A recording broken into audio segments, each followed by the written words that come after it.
Hey, I'm really excited for tonight. We have some good friends of ours that are going to be preaching.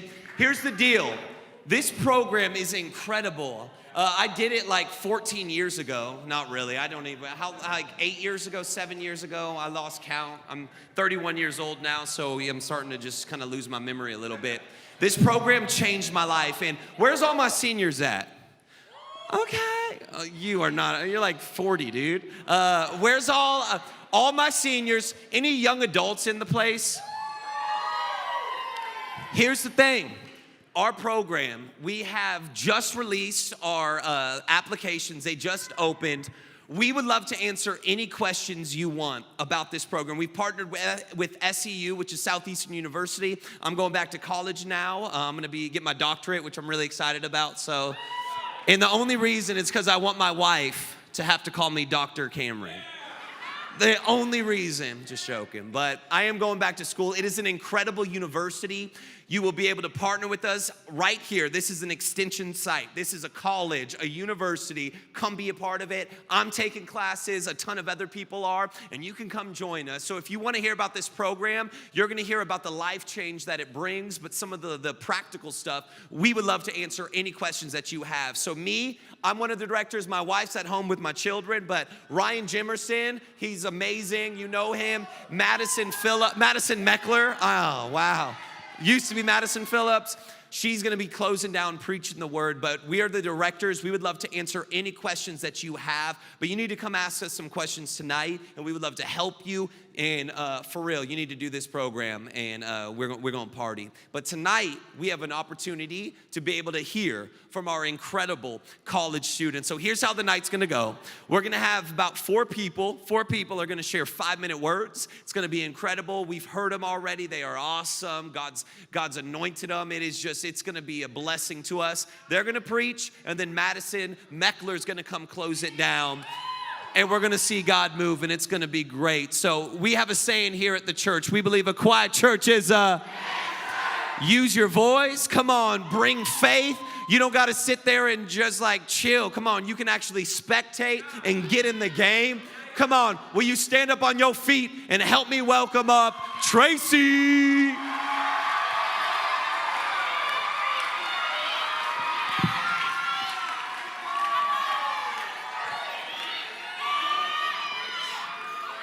Hey guys, I'm Tracy. I'm a second year here at the college. I'm a second year here at the college, and I might be dating myself, but how many of you guys read Magic Tree House growing up? Okay, cool. So this message is gonna make sense for all of you. So Magic Tree House is it's a children's book series. Every single book happens the same way. They always are like, oh, this is such a boring day. It's two siblings. It's such a boring day. They run to this tree house where they can jump into magical books. They go into another time period or into the ocean or something crazy. Then something ridiculous happens, like a dinosaur eats their book and they can't get back. Once they get back, they're always happy that they came back. So what's really interesting is that in the Bible, they do the same kind of thing sometimes. It's called an interchange, where at the beginning of the story, we have one idea, and then we jump into something completely different, and then we come back and it shifts our perspective based on what we went through in the story, based on what we learned in the story. In 1 Peter chapter 2, verse 1 through 10, Peter does this. He's in the first 3 verses, he talks about working your way out of sin, working your way towards God, pushing away the things of evil, craving the things of good. And then in verse 4 through 8, we get this out of the blue story about stones. And then in 9 through 10, he jumps back into, you are a chosen people, you are a royal priesthood, you don't have to work for love and mercy because he already gave it to you. So I'm sure a lot of us can relate. I know I oftentimes will slip into the mindset that I have to work for God. I have to push myself out of sin. I have to pray the right prayers. I have to lead the right way. I have to do the right things. I have to say the right things, and then I'm close to God. The problem with that is I'm already close to God. In 1 Peter, the story is verse 4 through 8. I'm going to summarize it. He says, as you come to the living stone, which is Jesus, you become like a living stone. So as I walk towards Jesus, I become like Jesus. Not as I stop sinning and then I do good and I pick myself back up and then I fall and I get back up. As I walk towards Jesus, I become like Jesus. Peter then says, to those who believe, this stone is precious, and to those who do not, it says in the Old Testament, the stone rejected by man becomes the cornerstone. I don't know how many of you guys know what a cornerstone is. Maybe I'm just a little slow, but I had to look up what a cornerstone was, and it's actually really interesting. So a cornerstone was a stone they put in the corner. So they'd put it in the corner of a building they were building, and they'd build the foundation off of this square stone. And if the stone was in the right place, and if the rest of the foundation was built off of it correctly, then the foundation would be straight, and then they'd build pillars off of it, and the whole building would be based around this one stone. When they built around this one stone, they would ensure that the building was strong and straight. And so what Peter's trying to say in verse 4 through 8 is that as we live with Jesus as our cornerstone, we can be guaranteed that we will have a straight and solid foundation and that our walls will stand the test of time. I think the beauty of this interchange is that the first idea, the first 3 verses, is how I live so much of my life. If I could just work towards God, if I could just fill this hole, if I could just have a relationship, if I could just have alcohol, if I could just have a party, if I could just have this, if I could just have that, then I could fill this hole inside of me. And I think it's so amazing that Peter just so simply, he says, just by coming to Jesus, we become more like him. And therefore, in verse 9 and 10, we inherit the promises that he talks about. He says, we become a chosen people. We become a royal priesthood. We become God's special possession. And in verse 10, this is the Tracy translation. In verse 10, he said, we were not a people, but because we came to the living stone, we became the people of God. We did not have mercy, but because we built off of the cornerstone, we had mercy. Last thought I have is that striving will never get you more of God. He poured all of his mercy out for you on the cross. Sin will never make God love you any less, and struggle will never scare God away. Thank you.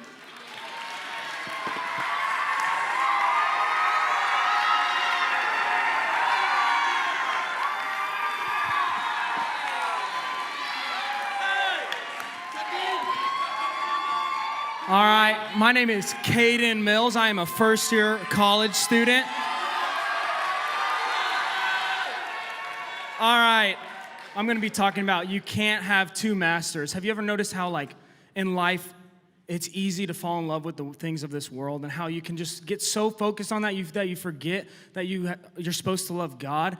A verse that I'm gonna go off is 1 John 2, 15 through 16.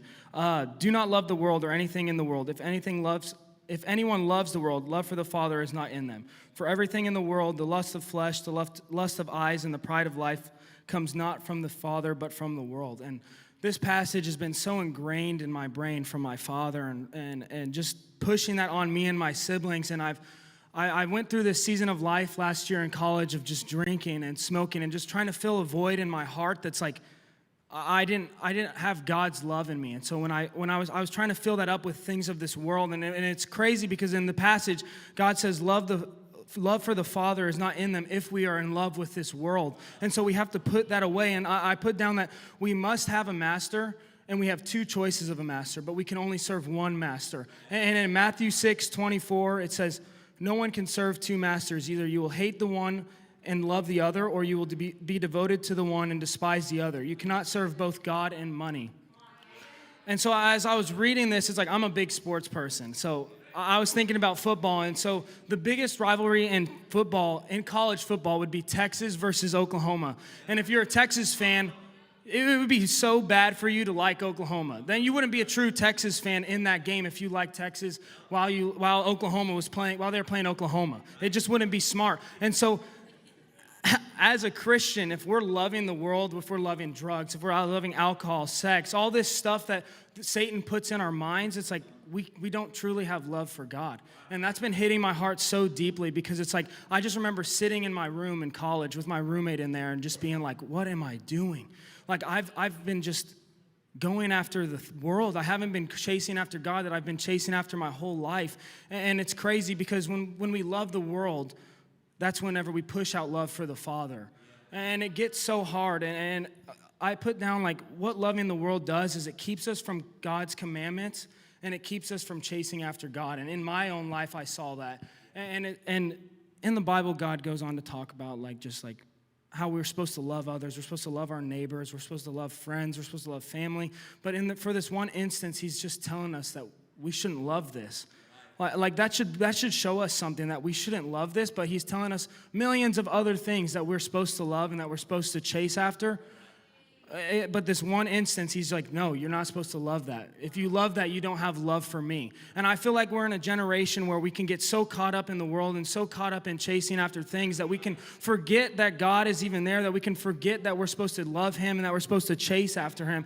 And I just want somebody to hear that, like, I went through that. And this program has changed my life, and it's just opening my eyes to a whole nother level. And the thing I want to close with is just that I found out that when I start praying, like, God, take me out of drinking, take me out of smoking, that's when I start getting pulled into that because my mind's focused on that. My mind's like, oh, I shouldn't be drinking, I shouldn't be smoking. But when I look up and I'm like, God, like, help me get out of this. Help me just get away from what I'm struggling with and what I'm going through. That's when I realize that I can let go of it all. Yeah, so good.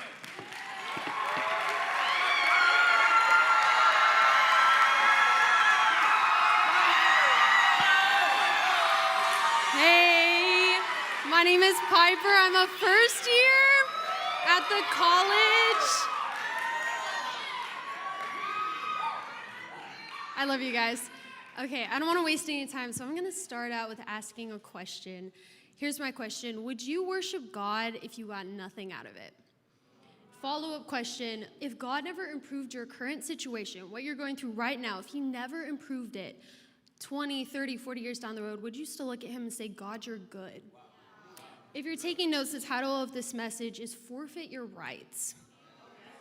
Now, if you guys come on Sundays, then you know that Pastor Dustin has been talking a lot about Paul and how he's been sitting in jail for a couple of years, and he says, I've learned the secret to being content. In Philippians 4:12-13, he says, I know what it's like to be in need, and I know what it's like to have plenty. I have learned the secret of being content in any and every situation. I can do all this through him who gives me strength. Yes, Paul was sitting in jail whenever he said this, which is a really bad situation to be in, but the thing that really got me is, God never got him out of jail. He was stuck in jail. He was stuck in a situation until he was beheaded. And it made me realize that when Paul said he was being content, he wasn't saying that because he thought God was going to deliver him out of his physical, out of his earthly situation. He said that because his perspective was high enough off of himself and his earthly life to realize the grace and generosity of all that Jesus did for him when he died on the cross. Matthew 16:25 says, for whoever would save his life will lose it, but whoever loses his life for my sake will find it. The more we fall in love with the character and the goodness of God, the more we're going to want to serve God with everything we have. Paul probably lived the most fulfilling and joyful life out of any one of us in this room, but he had to give everything for it. There's a story about a warrior who went on the battlefield, and he was just tearing it up. He was defeating people left and right, and in the end, they actually wound up winning the battle just because of this one guy. And it's interesting because the soldier came up to him. He's like, dude, why aren't you scared? Why aren't you afraid? Why are you so willing to take risks like this? And he said, it's simple. I'm just not afraid to die. The enemy comes to kill, steal, and destroy. But if you're already dead, if you've already given up all your rights, in other words, if you've given up all the expectations about what people tell you should fight for in this world, like attention, success, safety, money, relationships, even necessities, if we can give all that up, then sure, Satan can come, kill, steal, and destroy all he wants, but it's not going to affect us anymore. We become unshakable. We become unmovable. I would dare to say we become unstoppable.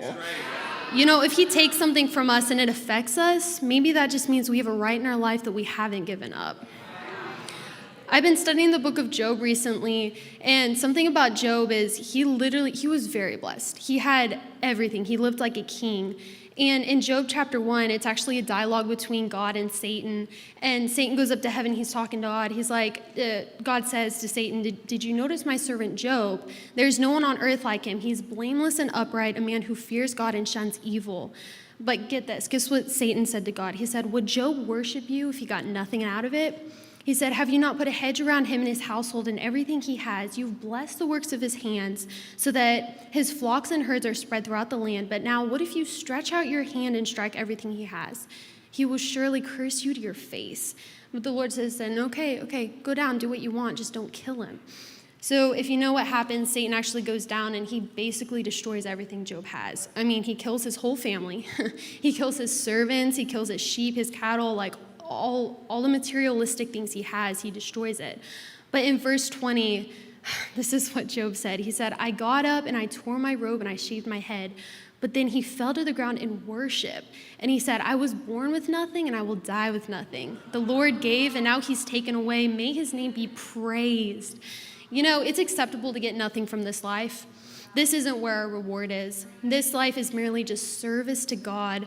We don't deserve any of the blessings that we get. Just the fact that we all got here safely, that was a blessing. The fact that we have food on the table, that's a blessing. The fact that we can sleep in a warm house, I mean, that's a blessing that we don't deserve. And because God blesses us so much, because he's such a good God, sometimes it makes us think that we deserve the blessings that we get in life. You know, and the moment something doesn't go as planned, then it's just like, God, why? We start blaming him. Like, why am I still dealing with depression? Why did my mom die of cancer? Why did I get abused when I was younger? I mean, these are real things, but God's looking down on us. He's like, guys, I gave you the world. Can't you lift your perspective high enough to see all that I've already done for you? I sent my son to die on the cross for you so that you wouldn't have to suffer. I wonder what would happen if we didn't have any expectations about what this life looked like. I wonder what would happen if we truly surrendered our life to God and just said, God, it's a joy, it's an honor to get to serve you. My reward comes after this life.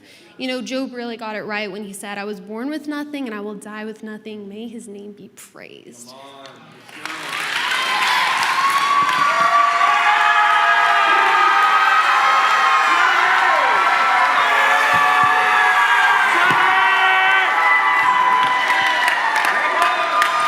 Yo, mic check, 1, 2, 3. All right, let's flip the switch. Calm down now, calm down. What's up? My name is Jonathan Collins. I'm a second-year student. I want to jump right into it. Tonight, I'm going to be talking about identity and showing up. It's important to know who you are in this world because every single day we are constantly being labeled and named different things. We're always thinking different things about ourselves. People are always saying stuff about us. So it's really important to know who God says we are. I'm going to be saying this a lot throughout my message, but know who you are and know whose you are. Really quick, I'm going to be talking about Luke 15. And in the chapter, it talks about the lost son. And pretty much, he asks his father for his inheritance, so he gives him his portion, and he goes to a foreign country, and he blows all of his money. He's partying, he's drinking, he's doing all this stuff. And then there's a famine in the country, which means everyone pretty much lost their money. So he loses his money, he becomes a citizen, and he becomes a worker. And his job was to feed pigs. And this man was so broke that he was wanting to eat food from the pig pot. Okay, you got to be real hungry and real broke to want to eat from the pig pod. You know what I'm saying? But it says later on that he comes to his senses. And in verse 18, it says, I will set out and go back to my father and say to him, Father, I have sinned against heaven and against you. This is the bad part of the verse is when he says, I am no longer worthy to be called your son. Make me like one of your hired servants. So he got up and went to his father. You see, he lost sight of his identity and who he was and who he was called to be. But the good thing about this verse is that he got up and he went to his father's house. You see, he didn't know his identity. He had nothing to pour out. He had nothing to give. He lost all of his money. He had nothing. But he showed up. He showed up. It says when he showed up that his father saw him from the distance And he ran to him, and he greeted him with open arms, and he gave him a hug, and he kissed him, and he was so happy his son was back. He said, get sandals on his feet, get the best robe put on him, get the family ring, kill the fattest calf, let's have a feast. They celebrated when the son came back. All because of one thing. He decided to show up. He didn't know his identity, but he decided to show up. You see, oftentimes we go through these seasons of life where we go into a life and to a routine of sin, and we realize, we come to our senses, and we're like, wow, I need to go back to God. And so we kind of do this thing. God's over there, and we kind of do this walk of shame. But I know I can go back to my Father. Maybe that's for you going to church. Maybe that's for you just having a prayer time. Maybe for you that's just having a worship time in your car. Whatever showing up is to you, we kind of go to it with a walk of shame. With our head down, we think that we're going to be hired as a servant. We think that he's gonna put us in trouble. We think all these negative things. We think God is angry with us. But you see, from God's perspective, he says, look, my son, my child, he's coming back, and he runs to you, and he meets you in the middle. He doesn't wait for you to get to the other side, but he meets you right in the middle. You see, when it comes to salvation, when it comes to meeting you, God doesn't waste any time, but he meets you right in the middle. And the father reminds him, he says, my son is back. My son is dead, but now he is alive. And his father reminds him of who he is. All in the Bible, it talks about our identity. And in Galatians chapter 4, it says, so you are no longer a slave, but God's child. And since you are his child, God has made you also his heir. Everywhere in the Bible, it talks about how you are a child of God. You are a child of God. It's not what you do, what you say, what people say about you. It's knowing who you are. It's about just showing up, even if that's all you can do. If you have nothing left, if you've lost all faith, all hope in people, and all faith in yourself, you're like, I have nowhere to go. If you just decide to show up to God, if you just decide to show up, just to show up, he's going to look at you and he's going to say, my child, he's coming back, and he runs to you. Yeah, so good. So good. It's great. Know who you are, and if all you can do is show up, God will do the rest. Thank you.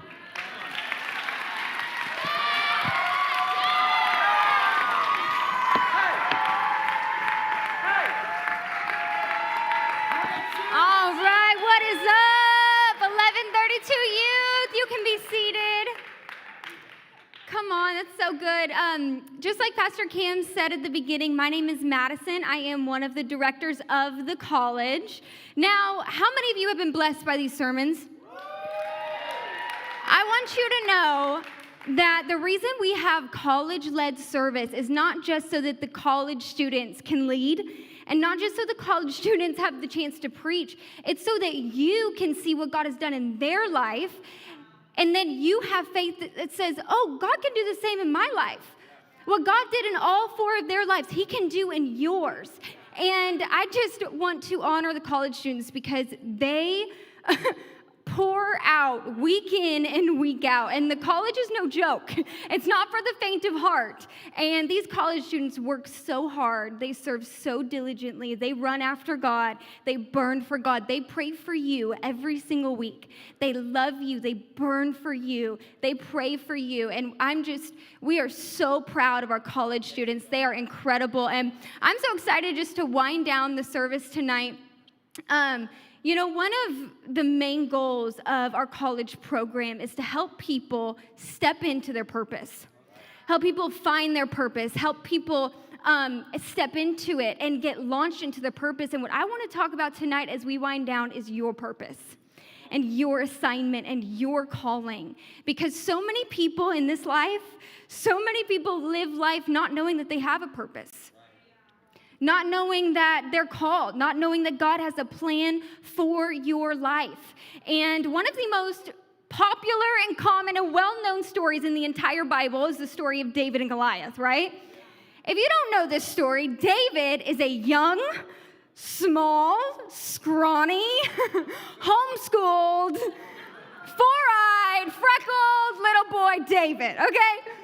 David one day decides to pick a fight with a 9-foot-tall, angry, aggressive, nasty old Philistine named Goliath. And thousands, hundreds and thousands of strong, Spartan-like, trained soldiers would not even stand up against Goliath, but a little scrawny boy named David would. You know why that is? It's because David knew that he had a purpose. David knew he was called by God. David knew he had an assignment. He was chosen. He was called by God. He knew his purpose. And, I used to play soccer, believe it or not, when I was a little girl, just for a couple years. You know when you're little and your parents make you play sports? That was me. I never was good at it, but when I was little, I played on the strikers. Come on, somebody, the strikers. I was really little, and I didn't really care about soccer. I didn't really understand the point of it, and they put me, for some reason, on the position of a goalie. Don't ask me why. Listen, the college students know in soccer, don't put me as a goalie, okay? For real, I'm not good at goalie. And when I was little on the strikers playing goalie, it was so funny because everybody would always make fun of me because I literally, at 5 years old, I wouldn't play soccer. I would literally sit down at the goal and I'd be picking grass. 5 years old, just picking grass. People would be playing and shoving and sweating and screaming on the field, and Madison's just over there just picking grass, just chilling. And my mom has pictures of it. I wish I had a picture, but everybody would always make fun of me, and I was known as the girl, the goalie, who just sat and picked grass and didn't really care. You know why Madison, as the goalie, wasn't playing soccer but was picking grass? Because I didn't understand or really care about my purpose of that position. I didn't really care. Soccer wasn't important to me, and I didn't understand the role that I had. I didn't understand the importance of the role that I played. I didn't understand the importance of the purpose of a goalie. And what I've seen and what I want to talk about is so many people live lives as Madison playing soccer as a little girl. We are just in this game, but we don't understand that we have a purpose. We don't understand the importance of the position God has put us in. We don't understand the importance of our assignment, and we just live just picking grass, just going through life, floating about, getting through each day. It is what it is. I'll do what everybody else tells me to do. Just go through life getting by for my own comfort, for what I want to do, because we don't understand we have a purpose. Have you ever asked yourself, what is the purpose of my life? Legit, have you ever laid in bed and been what is all of this about? What is the purpose of my existence? Why am I breathing oxygen? Why am I sucking air? Why am I in the family that I'm in? Why am I in the school that I'm in? Why do I live where I live? Why was I born when I was born? What is the purpose? What am I on this earth to do? Have you ever asked yourself this? You have to understand tonight, and I feel like God wants every person in this room to understand that you have a purpose on your life. You have a calling on your life, a God-ordained purpose and assignment. There is a role that you play in this earth, on this world, and God needs you. There's a purpose on your life, whether you believe it or not, whether you understand it or not, whether you think you're valuable or not. The enemy wants people to think that they don't matter. Because when you think that my life doesn't matter, you're ineffective and you won't do anything. You'll be at the goal just picking grass because no matter how hard I try, no matter what I do, I'm not going to make a difference. But listen, that is a lie from the enemy because God says you have a purpose on your life. And when God designed you, when he created you in your mother's womb, he designed you on purpose. Every single bit of you is intentional by God. The gifts that you have, the talents that you have, the interests that you have, the desires that you have, everything you have is intentional by God. The way that you look, the way that you sound, it's all intentional. God does not make mistakes, and nothing is just by chance. Nothing is just, let's just see what happens. Now, that's not our God. He doesn't just see what happens. Every single one of you is designed on purpose. I've used this analogy before, but you take this instrument. I don't really play instruments. I like to pretend like I play piano sometimes, but I really can't. Okay, you take this guitar, this instrument, right? Now, the creator, designer of this instrument, wasn't like, okay, I'm just gonna take like some metal and some plastic and some tape and some glue, put it together, and let's just see what comes out. Let's just see what happens. Like, I'm just gonna put stuff together and combine it, and then we'll just see what happens. No, that is not what creators do. The creator and designer of this instrument, every single thing is intentional. And you know what? He knew exactly what it was gonna do when he was making it. He knew exactly each part of this little thing, the strings. I don't even know how guitars are made, but every single little detail, the color of it, the design of it, the shape of it, everything is intentional. And the creator of it knew exactly what the purpose of it was while he was making it. What am I trying to tell you? I'm trying to tell you that when God designed you, he designed you on purpose. It was not an accident. And some of you have been asking, why am I the way I am? You think it's just by accident. You think it's just a mistake. It is what it is. No, you have to understand you are on assignment and you are on purpose, and you have a purpose on your life. And now that you understand you have a purpose, the way that you step into your purpose, the first step to getting into your purpose and knowing what that is in the place of prayer. And I can tell a lot of you are like, that is not what I thought she was going to say. It's in the place of prayer. I'm going to be completely honest with you. Your purpose is birthed in the place of prayer. In the place of prayer. Do you know that your prayers matter? Your prayers have the power to change things and shift things. And I'm going to invite the keys up. Your prayers have power. Your prayers really change things. And if you get into the place of prayer and you begin to use your voice and you begin to pray for things, pray for people, pray for yourself, you will see things begin to change. I promise you, you will. And two things you need to start praying for when you're going to step into your purpose. Number one, pray for a burden. Pray for a burden. Because when you start to pray for a burden, that will be an indication of what you're called to do, what your purpose is. A burden, all a burden is, I know it sounds really crazy, a burden is when your heart breaks for what God's heart breaks for. When you begin to feel this emotion, you begin to feel empathy. You feel the pain of people. You feel a desire. It's the burden that you carry. You could have a burden for anything. You could have a burden for a place. You could have a burden for a people group. You could have a burden for your family. You could have a burden for people who are sick. You could have a burden for government. You can have a burden for legacy or the next generation. You can have a burden for anything or anyone. But your burden is an indication to what you're called to. And if you begin to get into the place of prayer and you say, God, give me a burden, maybe you already know what that is. Listen, for me, when I see people get touched by the power of God, I get emotional and I start to cry. Not because I'm getting ministered to, because I have a burden for people to experience the power of God. That's my burden, that people would experience his power, his presence. That is a burden. Start praying for a burden. Secondly, start praying for boldness. Two things to get into your purpose is a burden and boldness. Boldness. To get bold. A burden, you will begin to see, okay, this is what I have a burden for. Boldness gives you the power to actually get into the game. Right? Like fear will no longer stop you. It's the boldness. Listen, David needed boldness to get on that battlefield. He had a burden, but he had to have boldness. You need boldness to release a word to one of your friends. You need boldness to pray for someone in your school. You need boldness to preach. You need boldness to start a group. You need boldness to pray for someone in Walmart. You need boldness.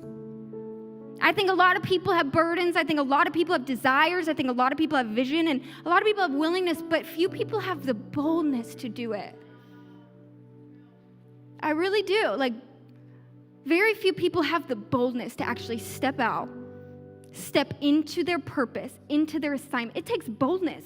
Listen, the calling of God, your purpose should scare you. If it does not scare you, it's probably not God. If it does not take boldness to step into your purpose and into your assignment, it's probably not big enough. Because your purpose should scare you. It should require some boldness, some courage, some David fight in you to step in up against a Goliath. We're qualified, trained people. We're too afraid to step up. But little boy David had a burden and he had boldness to say, no. You're not going to come against my God. You're not going to come against my people. Listen, there are giants coming against your generation. There are giants coming against your families, your parents. There are giants coming against our nation, our world, the people of God.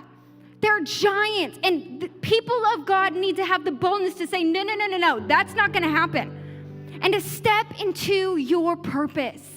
And I believe tonight that there are a few people, maybe just one or two, are saying, God, I'm willing to step into my purpose. I'm willing. Not everybody's willing.